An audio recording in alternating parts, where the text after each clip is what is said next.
मित्रों, किस स्त्री के भाग्य में पुत्र की प्राप्ति नहीं होती है और उसे पूरे जीवन निसंतान ही रहना पड़ता है?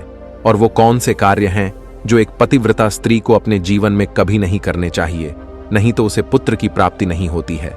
मित्रों, एक समय की बात है जब माता लक्ष्मी भगवान विष्णु से मिलने के लिए जाती हैं और भगवान विष्णु से कहती हैं, प्रभु, आज मैं आपसे 3 प्रश्नों का उत्तर पूछने के लिए आई हूँ। तो भगवान विष्णु कहते हैं, हे देवी, तुम निश्चिंत होकर अपने तीनों प्रश्नों को मुझे बताओ, मैं तुम्हारे प्रश्नों का उत्तर अवश्य दूंगा। तो प्रश्नों को बताते हुए माता लक्ष्मी कहती हैं, प्रभु, मेरा पहला प्रश्न ये है कि वो कौन सी स्त्री है जिसके भाग्य में पुत्र की प्राप्ति नहीं होती है और वो पूरा जीवन निसंतान ही रहती है। और मेरा दूसरा प्रश्न है, वो कौन सी स्त्री है जो समय से पहले ही विधवा हो जाती है और बिना पति के दुखी जीवन व्यतीत करती है। और मेरा तीसरा प्रश्न है, वो कौन सी स्त्री है जो पति के होते हुए भी एक दुखी जीवन जीती है और उसे कभी अपने जीवन में सुख की प्राप्ति नहीं होती है। तो भगवान विष्णु माता लक्ष्मी के तीनों प्रश्नों को सुनकर बोले, हे देवी, मैं तुम्हें एक कथा सुनाता हूँ जिसे सुनकर तुम्हें तुम्हारे प्रश्नों का उत्तर मिल जाएगा, किंतु बहुत ध्यान से सुनना। तो माता लक्ष्मी कहती हैं, आप कथा सुनाइए प्रभु, मैं कथा को पूरा मन लगाकर सुनूंगी। कथा को सुनाते हुए भगवान विष्णु कहते हैं, एक समय की बात है जब एक गांव में एक सेठ रहता था और उस सेठ के 2 बेटे थे और दोनों की शादी हो चुकी थी तथा सेठ और सेठ की पत्नी दोनों ही बहुत दुष्ट स्वभाव के थे और सेठ का बड़ा बेटा और उसकी पत्नी भी दुष्ट स्वभाव की थी। लेकिन सेठ का छोटा बेटा बहुत ही अच्छे स्वभाव का था और उसकी पत्नी भी बहुत अच्छे स्वभाव की थी और वो अकेले ही घर का सारा काम करती थी और घर में सभी के कपड़े भी धोती थी। इतना सब कुछ करने के बाद भी सेठ की पत्नी और बड़े बेटे की पत्नी हमेशा उसका अपमान करती रहती थी। कथा को आगे बताते हुए भगवान विष्णु कहते हैं, सेठ की बड़ी बहू का एक बेटा था और छोटी बहू को एक पुत्री थी। सेठ की पत्नी हमेशा उस पुत्री को लेकर अपनी छोटी बहू को ताना मारती रहती थी। फिर भगवान विष्णु कथा को आगे बताते हुए बोले, हे देवी, अब मैं उस सेठ की छोटी बहू की कहानी अच्छे से समझाता हूँ, क्योंकि उसकी छोटी बहू की कहानी से तुम्हें तुम्हारे पहले प्रश्न का उत्तर मिल जाएगा कि वो कौन सी स्त्री है जिसके भाग्य में कभी पुत्र की प्राप्ति नहीं होती है। तो इस कथा को सुनो। उस सेठ की जो पत्नी थी वह पहले से ही बड़े ही दुष्ट स्वभाव की थी और उसके दुष्ट स्वभाव के कारण घर के सभी लोग उससे बहुत ज्यादा परेशान थे और वो अपनी छोटी बहू को बहुत ही ज्यादा परेशान करती थी। उसको परेशान करने में उसे बहुत मजा आता था। सेठ की छोटी बहू का नाम राधिका था और वो बेचारी राधिका घर का सारा काम करती थी। फिर भी सेठ की पत्नी उसे हमेशा बहुत परेशान करती थी। वो कितना भी घर का काम कर ले, पर सेठ की बीवी हमेशा उसे ही डांटती रहती थी। एक दिन जब राधिका घर में झाड़ू लगा रही थी तो सेठ की पत्नी बोली, इतनी देर हो गई, तू अभी तक झाड़ू ही नहीं लगा पाई। मैं मंदिर जा रही हूँ और जब तक वहां से आऊंगी तब तक खाना बन जाना चाहिए। आते ही मैं खाना खाऊंगी। फिर वो बेचारी घर की साफ सफाई करके खाना बनाने में लग गई और खाना बनाते समय वह मन में सोच रही थी, मैं घर का इतना काम करती हूँ, फिर भी मेरी सास मुझे हमेशा डांटती रहती है और हमेशा परेशान करती रहती है और कभी भी प्रेम से बात नहीं करती है और घर का सारा काम मुझसे ही करवाती है। राधिका यह सब सोच ही रही थी, तभी दरवाजा खटखटाने की आवाज आई तो उसने सोचा, अभी तो खाना तैयार भी नहीं हुआ और लगता है मेरी सासू माँ आज बहुत जल्दी ही मंदिर से लौट आई हैं। फिर राधिका दरवाजे के पास गई और दरवाजा खोला तो उसने देखा कि दरवाजे के बाहर एक साधु महाराज खड़े हैं। फिर वो साधु महाराज राधिका से कहते हैं, बेटी, मुझे कुछ भोजन करा दो, मुझे बहुत जोर की भूख लगी है। तो राधिका बोली, महाराज, मैं आपको भोजन तो करा देती, पर मेरी सास बहुत दुष्ट स्वभाव की है। वो मुझे बहुत डांटेंगी और अभी वो मंदिर गई है, मंदिर से आती ही होंगी। यदि वो आ गई और उन्होंने मुझे आपको भोजन कराते देख लिया तो मुझे बहुत मारेंगी, इसीलिए मैं आपको भोजन नहीं करा सकती। तो साधु बोला, बेटी, थोड़ा सा ही भोजन करा दो, मैंने सुबह से कुछ नहीं खाया है। साधु की ये बात सुनकर राधिका को दया आ जाती है और साधु से बोली, महाराज, आप अंदर आ जाइए, मैं आपको भोजन देती हूँ। तो फिर वो साधु अंदर आ जाते हैं और राधिका उनको भोजन देती है और अभी साधु भोजन कर ही रहे थे, तभी अचानक राधिका की सास मंदिर से घर आ जाती है और उस साधु को भोजन करते देखकर बोली, ये मेरा घर है, कोई भोजनालय नहीं जो हर कोई यहाँ आकर भोजन करके चला जाएगा। और तुमने इस साधु को भोजन क्यों दिया?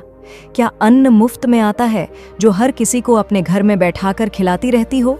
और यह कहकर उस साधु को धक्के मारकर अपने घर से बाहर निकाल दिया और उसका खाना उठाकर बाहर फेंक दिया।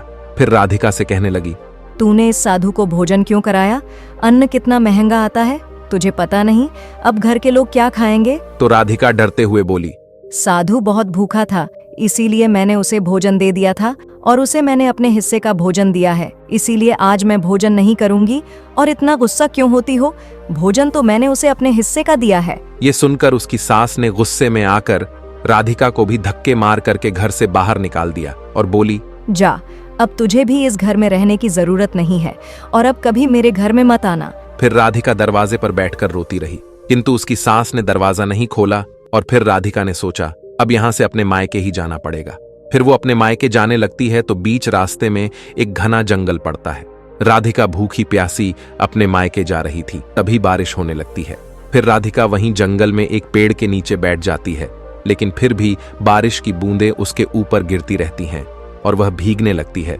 तो उसे एक और पेड़ दिखा जो काफी बड़ा था, तो वो बारिश से बचने के लिए वो उस बड़े से पेड़ के नीचे जाकर बैठ गई और रोने लगी। तभी उसे एक संत मिले और संत के कहा, बेटी तुम क्यों रो रही हो?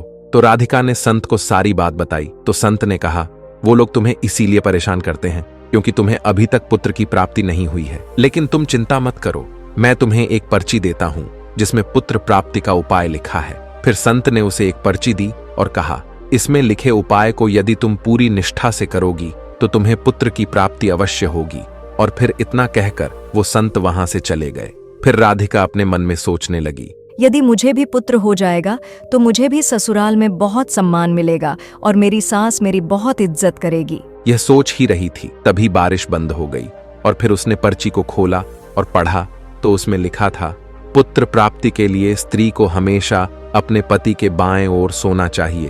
और पर्ची में आगे लिखा था कि मासिक धर्म शुरू होने के प्रथम 4 दिवस में स्त्री और पुरुष के मिलन से पुरुष रोग प्राप्ति होता है, इसीलिए मासिक धर्म के प्रथम 4 दिन पति पत्नी को मिलन नहीं करना चाहिए तथा मासिक धर्म के 5वें दिन मिलन से कन्या की प्राप्ति होती है और 6ठे दिन मिलन से पुत्र की प्राप्ति होती है और 7वें दिन मिलन से बंध्या पुत्री होती है तथा मासिक धर्म की 10वीं रात्रि में मिलन करने से अतिश्रेष्ठ पुत्र की प्राप्ति होती है। और फिर उस पर्ची में लिखी सारी बातें पढ़कर राधिका अपने मन में सोचने लगी, अब मैं इसी जंगल में रहूंगी। फिर वो जंगल में ही कुटिया बनाकर रहने लगी और फिर उसका पति उसे ढूंढते हुए उसी जंगल में राधिका के पास पहुंचा और उससे कहा, तुम घर चलो। तो राधिका ने उसे पर्ची वाली सारी बात बताए और कहा, अब मैं यहीं रहूंगी जब तक मुझे पुत्र की प्राप्ति नहीं हो जाती। ये सुनकर उसका पति भी उसी के साथ जंगल में रहने लगता है। और फिर राधिका ने अपने मासिक धर्म के दौरान मासिक धर्म की 10वीं रात्रि में अपने पति के साथ मिलन किया और वो गर्भवती हो गई। फिर सुबह स्नान करके राधिका पूजा पाठ करने के लिए बैठी हुई थी, तभी उसका पति लकड़ी काटने के लिए चला गया और फिर भयंकर तूफान आया जिससे उसकी झोपड़ी उड़ गई और भारी बारिश होने लगी। और फिर बारिश से बचने के लिए राधिका उसी बड़े से पेड़ के नीचे जाकर बैठ गई और उस पेड़ पर 2 राक्षसी रहती थी जो इस समय बाहर गई हुई थी।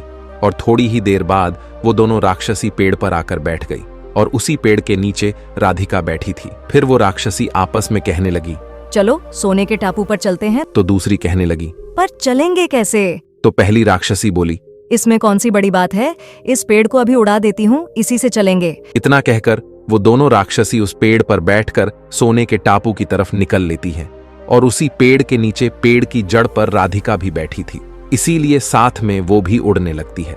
किंतु राक्षसी को ये बात नहीं पता होती है कि इसी पेड़ के नीचे एक औरत भी है। फिर कुछ ही देर में वो दोनों राक्षसी सोने के टापू पर पहुंच जाती हैं और फिर दोनों राक्षसी को भूख लगी तो वो दोनों पेड़ से उतरकर शिकार करने के लिए चली गई।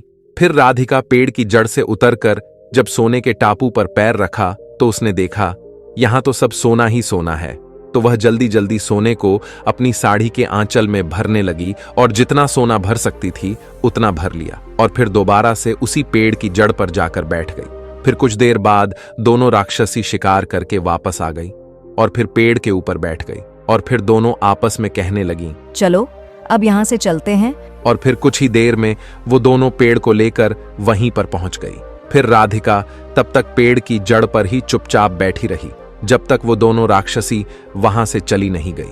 फिर भगवान विष्णु कहानी को आगे बताते हुए माता लक्ष्मी से कहते हैं, अब कहानी को ध्यान से सुनना, क्योंकि यहीं से आपको पता चलेगा कि किस स्त्री के भाग्य में पुत्र की प्राप्ति नहीं होती है।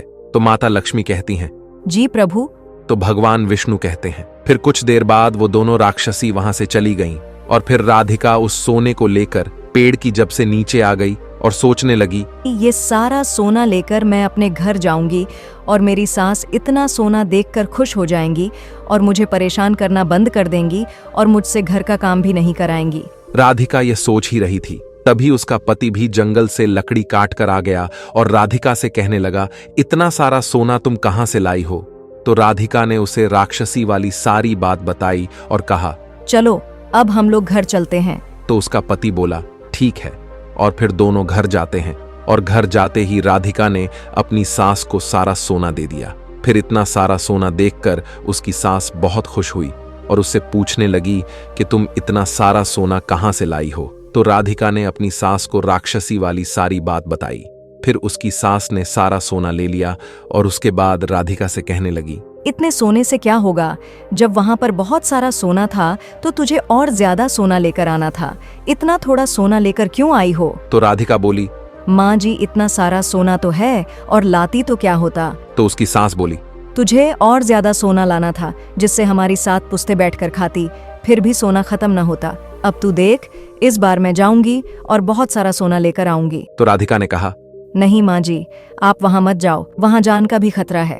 तो सास बोली, नहीं, मैं तो जाऊंगी और बहुत सारा सोना लेकर आऊंगी। और इस प्रकार उसकी सास ने उसकी बात नहीं मानी और उसी जंगल में पहुंच गई और उसी पेड़ के नीचे जाकर बैठ गई जहां पर कुछ दिनों पहले राधिका बैठी थी। तो उसे राक्षसी उड़ाकर सोने के टापू पर ले गई थी। फिर कुछ देर राधिका की सास पेड़ की जड़ पर बैठी रही और थोड़ी ही देर में वो दोनों राक्षसी वहां आई और उसी पेड़ पर बैठ गई। फिर एक राक्षसी कहने लगी, आज सोने के टापू पर नहीं बल्कि आज नदी के किनारे चलते हैं, वहाँ पर मछलियाँ खाएंगे। और इतना कहकर पेड़ को लेकर नदी की तरफ चल देती हैं। अभी उसकी सास एकदम से बोल पड़ी, तुम दोनों पेड़ को सोना के टापू पर लेकर क्यों नहीं जा रही हो? तभी उन दोनों की नजर उसकी सास पर पड़ी और उसकी सास सोचने लगी, ये मैंने क्या बोल दिया? अब तो ये राक्षसी जान जाएंगी कि इस पेड़ पर कोई और भी है। फिर वो दोनों ने देखा कि इस पर तो एक स्त्री बैठी है। तो दोनों ने पेड़ को बहुत जोर से हिलाया, जिसके कारण उसकी सास पेड़ से नीचे गिर गई और उसकी मौत हो गई। उसके बाद जब उसके घर वालों को उसकी मौत का पता चला तो सभी लोग वहां पर पहुंच गए और राधिका कहने लगी, मैंने सासू माँ को समझाया था कि वहां मत जाओ, फिर भी वो वहां पर सोने के लालच में चली गई।